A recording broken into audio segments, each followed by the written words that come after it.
ओम शांति। आज की मुरली है कर्मों की गुह्य गति। गीत भी उसी अनुसार बजा। कहा जाता है कर्म की गति बलवान है। गति माना उसका फल। कर्म की गति बलवान है, लेकिन साधारण इंसान उस कर्म की गति को समझता नहीं है। इसलिए उसके मन में प्रश्न उठते, ये क्यों, ये क्यों, ये क्यों। तो बाबा ने आज राज समझाया है कर्म की गति का। कर्म हमारा विकर्म कब बनता है? जब देह अभिमान के वश कोई न कोई विकार के वशीभूत हो जाते हैं। फिर उसका परिणाम क्या होता है वो भी बाबा बताते हैं। इसीलिए बाबा ने आज सावधान किया है, बच्चे कोई भी कर्म तुम्हारा विकर्म न बन जाए। क्योंकि ब्राह्मण बने तो विकर्म एक गुना नहीं, हाँ उसकी सजा एक गुना नहीं होती, लेकिन 100 गुना सजा हो जाती है। क्योंकि ज्ञान है, समझ है। समझ के आधार से कर्म जरूर श्रेष्ठ होने चाहिए। वैसे भी बाबा कहते हैं दुनिया में भी ये लॉ है, ignorance of law is no excuse. कोई भी आप रास्ते पर जा रहे हैं और आपको लेफ्ट साइड से गाड़ी चलानी, आप राइट साइड से गाड़ी चलाओ। आप कहेंगे मैं तो अमेरिका में रहता था, अमेरिका में तो राइट साइड से गाड़ी चलती है, तो मैं तो उसी का आदी हूँ, तो भारत में भी मैं ऐसे ही करूँगा। तुरंत उसको पुलिस पकड़ लेगी। आपको कोई अधिकार नहीं है यहाँ, क्योंकि आपने कानून को कानून का उल्लंघन किया। ओके, मुझे तो पता ही नहीं था कि हमको लेफ्ट से चलाना है। तो भले न भी पता हो, लेकिन आपको सज़ा मिलेगी। तो इसीलिए बाबा कहते हैं जानबूझ कर के भी अगर विकर्म करते हैं तो उसकी तो 100 गुना सजा है। तो सारी मुरली आज कर्म पर है। ये कर्म क्षेत्र है, जैसा कर्म करोगे वैसा फल पाओगे। तो बाबा कहते हैं अगर वो कर्म तो बहुत विकर्म हो गए हैं तो उनसे एक तो पुरुषार्थ से बचो, देही अभिमानी बनो, और जो विकर्म हुए हैं वो बाबा को सुनाओ तो बाबा रहम करेंगे। परंतु फिर भी जो कर्म हुए हैं उसकी सज़ा तो मिलेगी। इसलिए योग बल से तुम उन कर्मों की सज़ा को कम कर सकते हो। तो आज बाबा ने बहुत सावधान किया है। सुनते हैं आज की मुरली। पवित्रता पर भी बाबा ने बहुत जोर दिया है। आज 7/12/2024 है। मीठे बच्चे, सारा मदार कर्मों पर है। सदा ध्यान रहे कि माया के वशीभूत कोई उल्टा कर्म न हो जिसकी सजा खानी पड़े। उल्टा कर्म होता है पर समझ आती नहीं, अभिमान के वश है। फिर कहते मैंने तो कोई गलत काम किया ही नहीं है। कैसे गलत काम नहीं किया, ऐसे ही थोड़ी सजा मिलेगी। सारा मदार कर्मों पर है। सदा ध्यान रहे कि माया के वशीभूत कोई उल्टा कर्म न हो जिसकी सजा खानी पड़े। प्रश्न है, बाप की नजर में सबसे अधिक बुद्धिमान कौन है?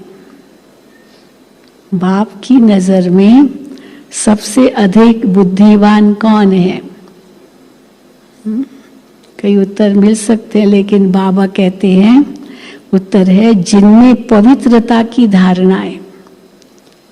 पवित्रता की धारणा में बहुत कुछ आ जाता है। केवल काम विकार की जीत नहीं, क्रोध, लोभ, मोह, अहंकार, ईर्ष्या, द्वेष, नफरत, वैर, दुश्मनी, हेराफेरी, बेईमानी, छल, कपट, हाँ बहुत कुछ है ना। ये सब हाँ बाबा कहते हैं ये पवित्रता भंग होती है।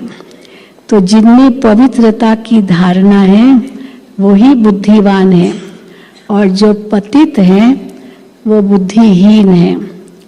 सबसे बुद्धिवान कौन? बाबा कहते हैं लक्ष्मी नारायण को सबसे अधिक बुद्धिवान कहेंगे।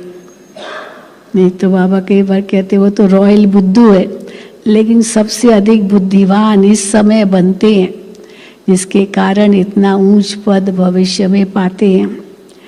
लक्ष्मी नारायण को सबसे अधिक बुद्धिवान कहेंगे। तुम बच्चे अभी बुद्धिवान बन रहे हो। पवित्रता ही सबसे मुख्य है, इसलिए बाप सावधान करते हैं। कितनी बार आज बाबा ने मुरली में सावधान किया है। इसलिए बाप सावधान करते हैं, बच्चे ये आंखें धोखा न दे, इनसे संभाल करना। इस पुरानी दुनिया को देखते हुए भी नहीं देखो। इच्छाएं क्यों उत्पन्न होती है? क्योंकि पुरानी दुनिया को देखते, इनको है मेरे को क्यों नहीं, ये भी लूँ। हाँ, तो पुरानी दुनिया को देखते हुए भी नहीं देखो तो कोई इच्छाएं उत्पन्न नहीं होगी जिसके लिए कोई गलत कर्म करना पड़े। इस पुरानी दुनिया को देखते हुए भी नहीं देखो, नई दुनिया स्वर्ग को याद करो। ओम शांति। अच्छा, मीठे मीठे सिकिलदे बच्चों प्रति माता पिता बाप दादा का याद प्यार और गुड मॉर्निंग। रूहानी बाप की रूहानी बच्चों को नमस्ते। हम रूहानी बच्चों की रूहानी बाप दादा को याद प्यार, गुड मॉर्निंग और नमस्ते। धारणा के लिए मुख्य सार पहला, बाप के साथ सदा सच्चा रहना है। अभी कोई भी भूल हो जाए तो छिपाना नहीं है। आंखें कभी क्रिमिनल न हो, इसकी संभाल करनी है। दूसरा, सदा शुद्ध नशा रहे कि बेहद का बाप हमें पतित छी से गुलगुल कांटों से फूल बना रहे हैं। अभी हमें बाप का हाथ मिला है, जिसके सहारे हम विषय वैतरणी नदी पार हो जाएंगे, है ना। सबको निश्चय है बाबा का हाथ पकड़ा है तो हम इस विषय वैतरणी नदी को पार कर लेंगे।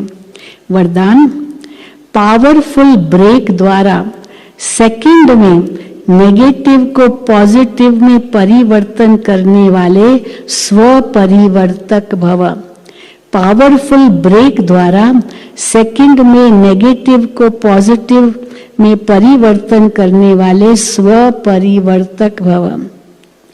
जब नेगेटिव अथवा व्यर्थ संकल्प चलते हैं तो उसकी गति बहुत फास्ट होती है।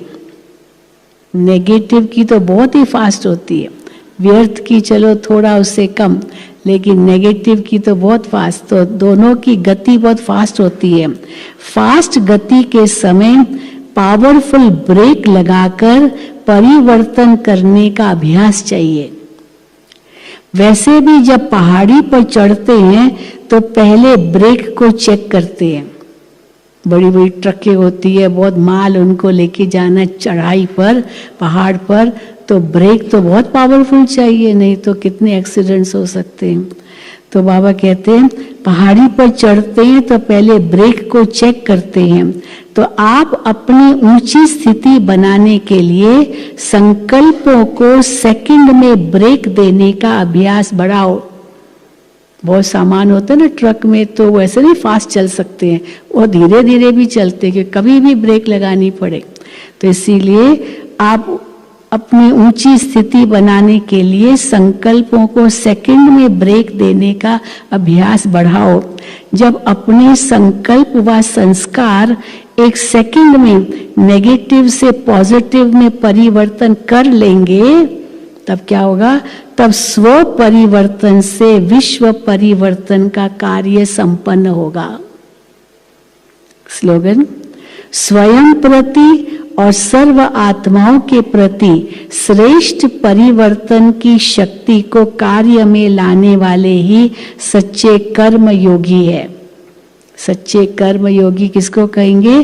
जो स्वयं प्रति और सर्व आत्माओं के प्रति श्रेष्ठ परिवर्तन की शक्ति को कार्य में लाने वाले ही सच्चे कर्म योगी हैं। आज का अव्यक्त इशारा, आज 7 तारीख है। कराने वाला करा रहा है, मैं सिर्फ निमित्त बन कार्य कर रहा हूं। इस स्मृति में रहना यही सेवाधारी की विशेषता है। इससे सेवा में व स्व पुरुषार्थ में सदा संतुष्ट रहेंगे और जिन्हों के निमित्त बनेंगे उन्हों में भी संतुष्टता होगी। सदा संतुष्ट रहना और दूसरों को रखना यही सब सच्चे सेवाधारी की विशेषता है। अच्छा, ओम शांति, ओम शांति। हाँ, कल से आप